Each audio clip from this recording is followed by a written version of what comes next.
Welcome once again to the workshop of Wood Spun Around. This is Doug. I'm glad to have you with me again. It's been a couple of videos back. I was doing a second turning on a small bowl that I had cored from a cherry log. This is what's on the lathe here that you're looking at is the other side of that same log. So it's another small one. And I'm needing to prepare, kind of get re-practice just to remind my hands and myself what I need to do this, go through this entire process. And just thought, well, while I'm doing this, might as well share with you guys.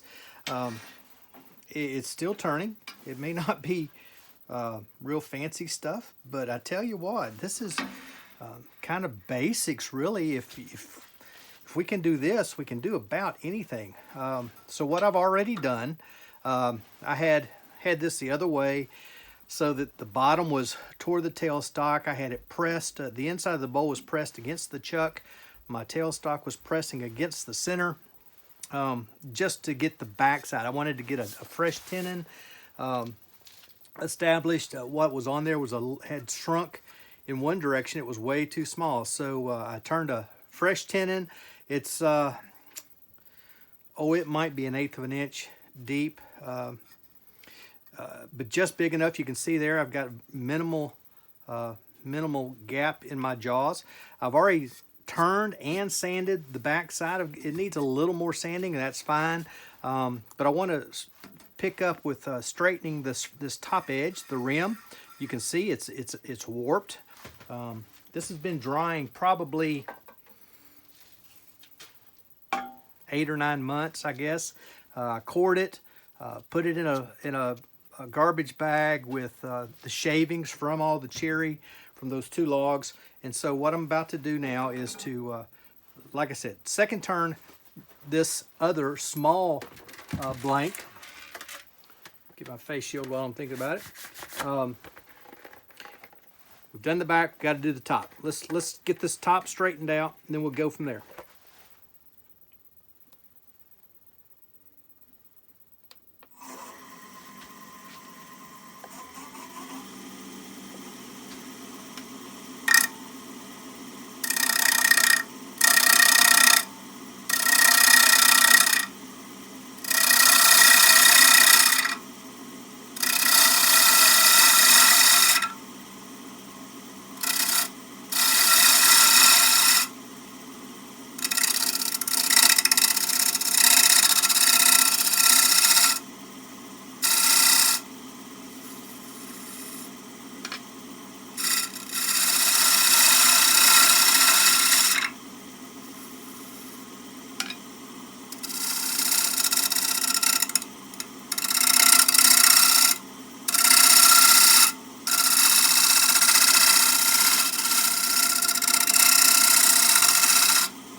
Much better. Okay, I flattened the top so it's not so warpy up here anymore. I hit this edge. That was a knife edge. If I had stayed with that, it could have very well cut me. It was that sharp. And I'm spinning right now. Oh, my speed indicator says 1,045 RPMs. It probably was maybe just slightly under that. I'm going to go ahead and turn this out to 45. I'm going to reposition the camera. I'll bring you back here in just a minute after I reposition the camera and have it so that you can see what's going on here in the center. Okay, you're repositioned now. You can see into the bowl. One of the things that just dawned on me that might have a few of you asking a question. I've got long sleeves underneath my turning smock. It's a little cool down here. I may take it off here in a minute, but for right now it's a little cool. The cuffs are tight again around my wrist, and so I'm not worried about that. I've taken my rings off, so we're in pretty good shape there. Still turning at 1,000 RPMs, still with my 1/2 inch bowl gouge. We're going to thin this rim out and take it all the way down to the center. I don't want to go a whole lot, well, let's just double check that. I don't think I want to go a lot thinner in the bottom.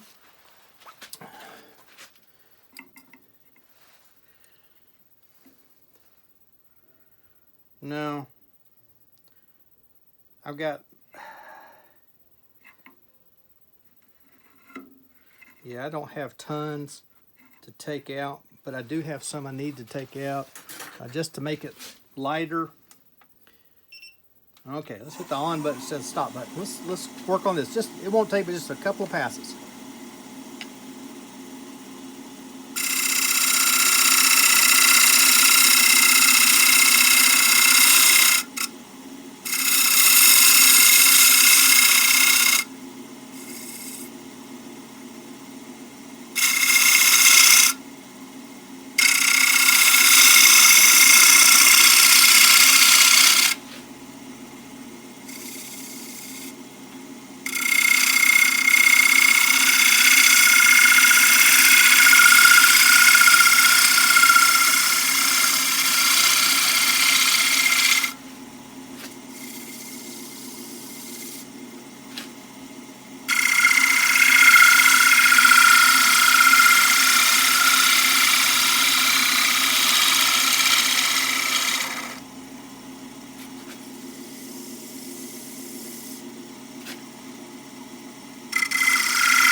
All right.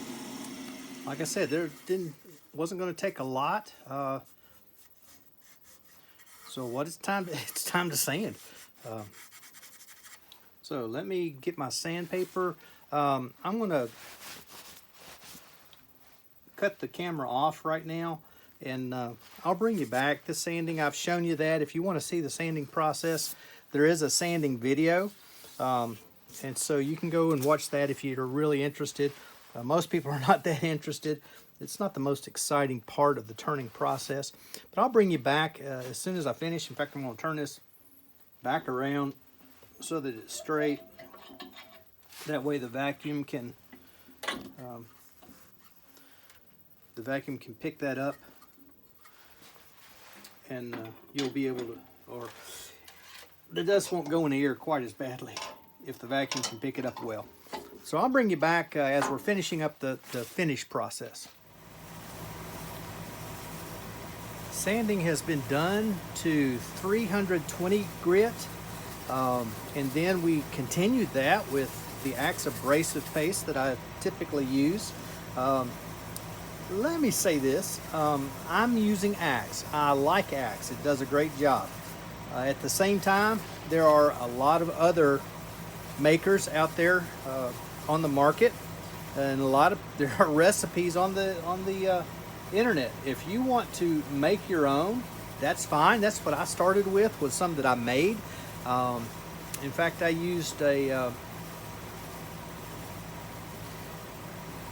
recipe that we found on the internet. The only person I knew that was making it themselves at the time, a lady down in Florida. I'm not going to mention her name right now for a lot of reasons. She just is asking that everyone respect her privacy right now. But anyway, she was making it, had her recipe online, and we were having some troubles with ours. We looked at her recipe, and lo and behold, ratios were just off a little, and so we fixed that. I used a pile of it. I bet I used 8 ounces or better of it, and that was just my portion. There was a lot of it given away. A lot of it was used by my father, my brother-in-law, friends of ours, and then Dad took it to his turning group in Louisville, Kentucky, LAW. A lot of those guys used it and have come back looking for more, in fact. I like it. I really, well, there is a difference between it and this axe. It's not really worth the difference in making it for me. It's not that much. It is cheaper, but by the time, if you include your time, I could turn a bowl from raw stock to finish in the time that it takes to make it, in my opinion, and it's just not worth it. So anyway, we have sanded, we've used Axe abrasive paste. What I've got on here now is the Axe restoring and polishing paste wax. Just the first coat. Buffing it in.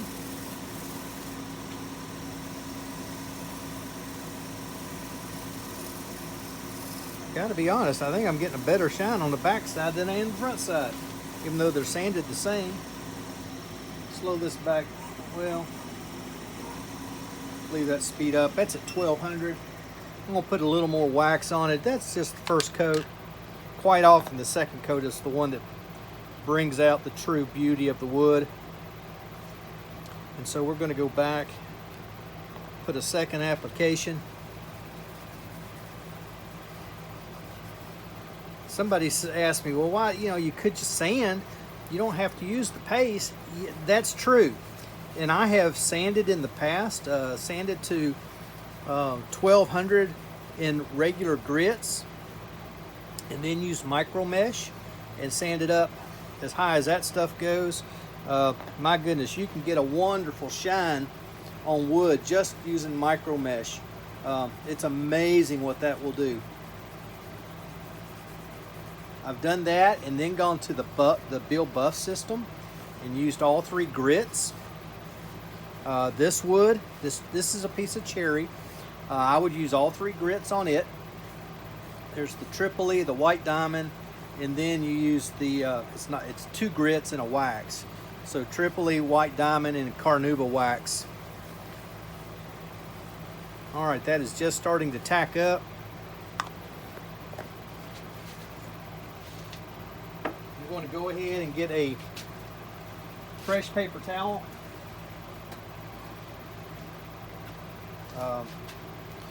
Probably didn't need one, probably had enough clean on that one I was using, but this is a final coat of wax. This is my final finish.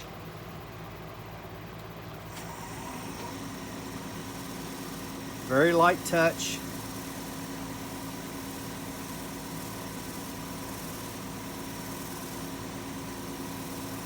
I don't want to take that wax off. I want to buff it. Yeah, shine's starting to come up now.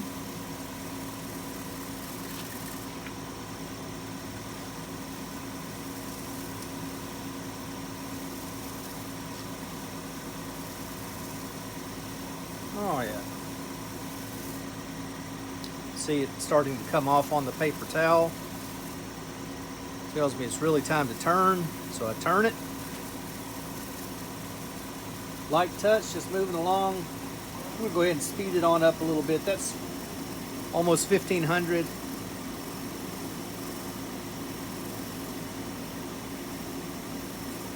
We're getting a little shine on there now. That's what it's supposed to be doing. I'm going back as far as the chuck on the back side. The jaws, the face of those jaws, of course, is covering a little bit, and the jaws themselves. I'm going to, when I take this off and reverse it to take care of my tenon, I'm going to use that tenon as the foot. I'll probably take just a little bit off the height of it, hollow it just a touch.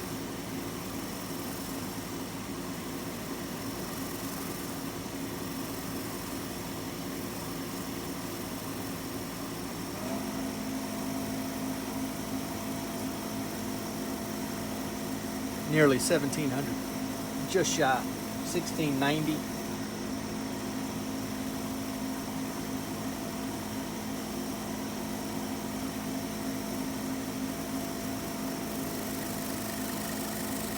Make sure this edge is buffed out good. I'm gonna go over to a clean area. As you can see, I'm not even holding the paper towel now. I'm I'm not holding on to the paper towel. I'm holding the towel against the wood.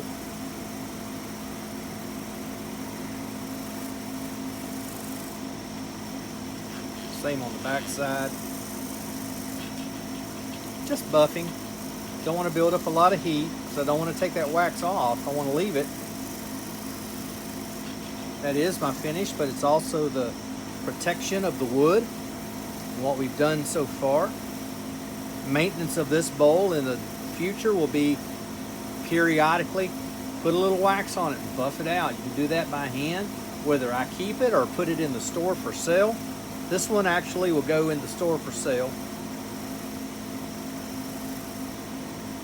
It'll probably be in there the end of this week. Today is Wednesday, so probably Friday, possibly Saturday, it'll be in the store ready for sale. Here we go. And there you have it. There's one twice turned cherry bowl, poured from a log.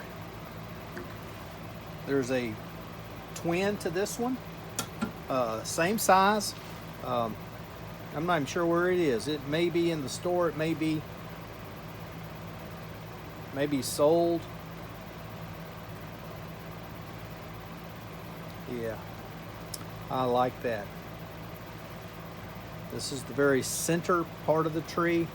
I hope you can see that. It has come out nice. Just wanted to share that with you while I'm getting myself ready for a demonstration tonight. That demonstration is for Worldwide Woodturners. That is our Zoom wood turning club. It is free to come and be a part of it. Simply 7 o'clock Eastern is when we start. Go on your computer, on the internet, go to worldwidewoodturners.org. Worldwide Woodturners, all one word, .org. That'll take you to our web page. Down on the web page there is a button that says click to go to meeting. You click on that button and it takes you into Zoom.